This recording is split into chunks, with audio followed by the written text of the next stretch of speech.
Merhaba arkadaşlar, Kübra'nın Mutfağı YouTube kanalıma ve mutfağıma hoş geldiniz.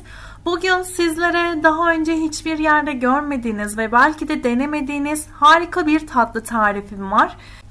Fırın kullanmadan, bisküvi kullanmadan hazırlanabilen en kolay imam sarığı tatlısı tarifi. Denemenizi şiddetle tavsiye ediyorum ve hemen tarifimin yapımına geçmek istiyorum.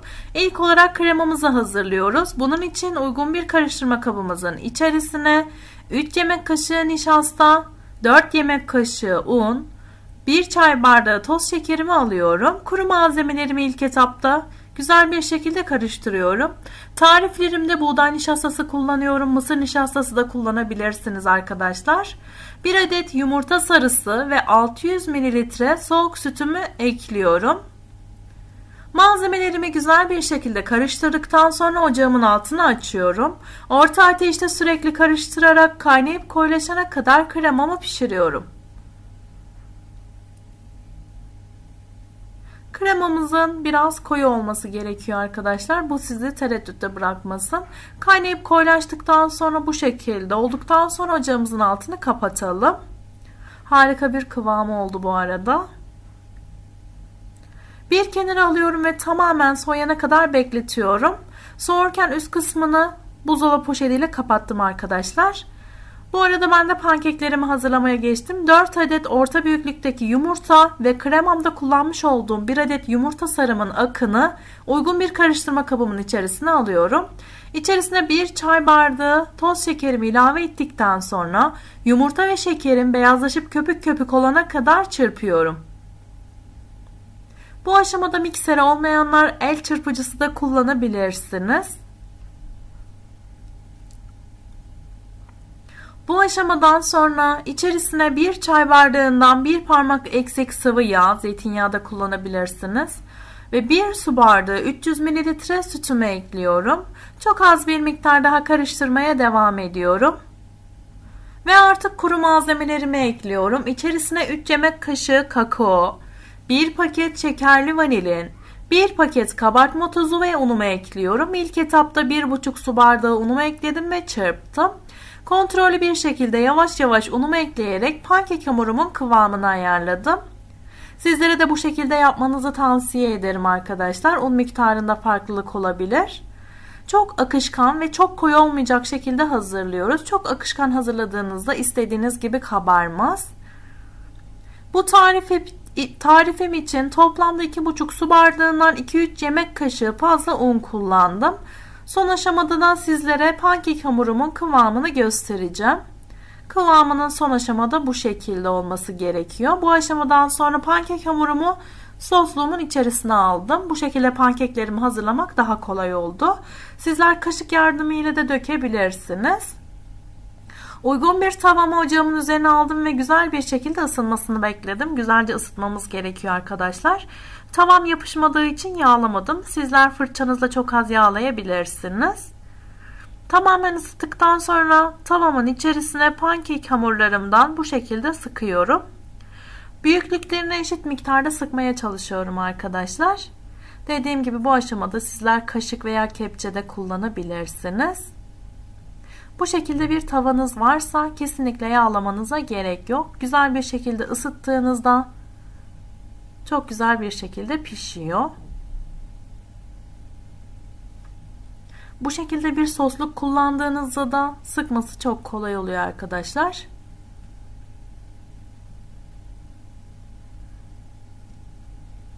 Ocağımın altını kısık ateşten çok az bir miktar fazla açıyorum. Ve pankeklerimin pişmesini bekliyorum.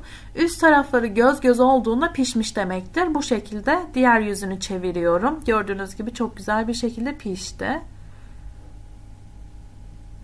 Arka kısmı daha çabuk pişiyor arkadaşlar. Çok fazla bekletmeden çok az bir miktar daha pişirdikten sonra pankeklerimi ocağımın üzerinden alıyorum. Bu şekilde olduktan sonra ocağımızdan alalım.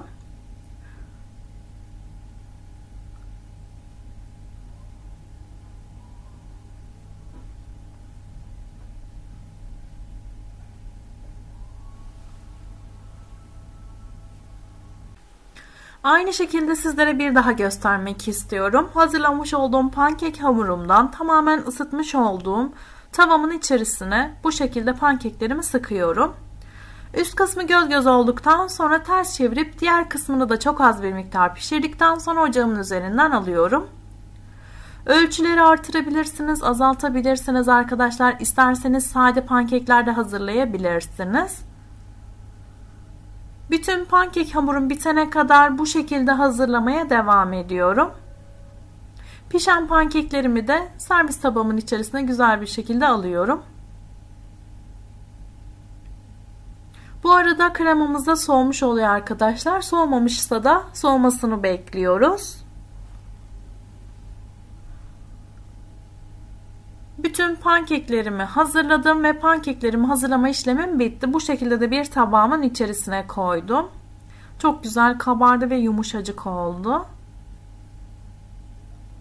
Dediğim gibi sade hazırlayabilirsiniz. Miktarı artırabilirsiniz veya azaltabilirsiniz. Tatlımda 3 kat olacak şekilde pankek kullanacağım. Bu arada kremam da tamamen soğudu.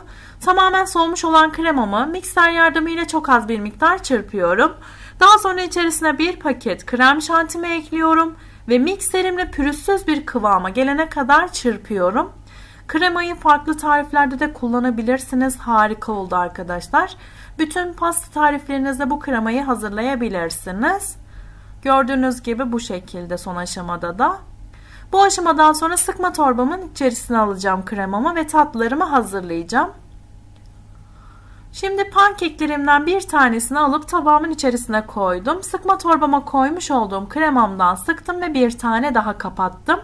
Tekrar sıkarak bir tane daha pankek hamurumdan kapattıktan sonra bir çay kaşığı yardımıyla kenarlarını bu şekilde sıvayarak düzeltiyorum.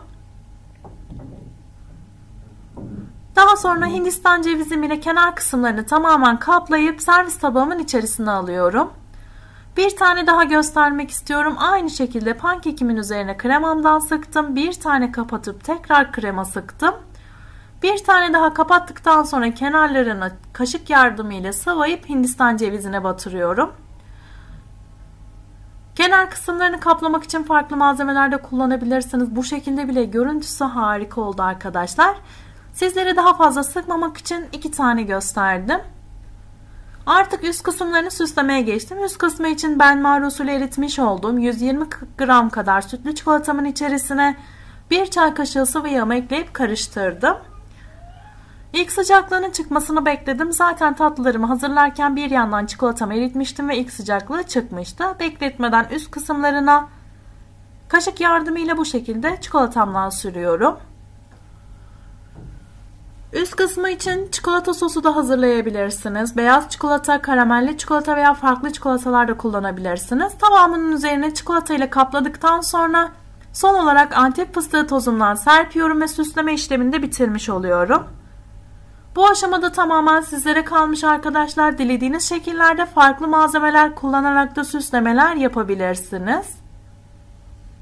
Gördüğünüz gibi görüntüsü harika oldu. Lezzeti de o kadar muhteşemdi arkadaşlar. Hazırladıktan sonra hemen servis yapabilirsiniz. Dinlendirmek isterseniz buzdolabınıza kaldırabilirsiniz. Ben sizlere hemen kıvamını göstermek istiyorum. Dinlendirmeden direkt servis ettim. Bıçak yardımı ile tatlımı bu şekilde dilimliyorum. Gördüğünüz gibi yumuşacık oldu. İmam sarığı hazırlamak için fırında kek pişirmenize gerek yok arkadaşlar. Bu şekilde pankekleriyle de hazırlayabilirsiniz. Lezzetinde hiçbir fark yoktu. Hatta daha lezzetliydi diyebilirim. Yumuşacık, görüntüsüyle herkesi büyüleyecek, lezzetiyle de herkesin tarifini soracağı bir tatlı oldu. Daha önce denemediğinizi ve görmediğinizi düşünüyorum. Kesinlikle denemenizi tavsiye ediyorum. Gerçekten mükemmeldi arkadaşlar. Yapım aşaması da bir o kadar kolaydı. Çok vaktinizi almadan hazırlayıp servis edebileceğiniz harika bir tatlı tarifi. Deneyeceklere şimdiden afiyet olsun. Kanalıma abone olmayı ve yeni gelecek olan videolarımdan ilk siz haberdar olmak için zil sesinizi açmayı unutmayın. Videomu izlediğiniz için teşekkür ederim.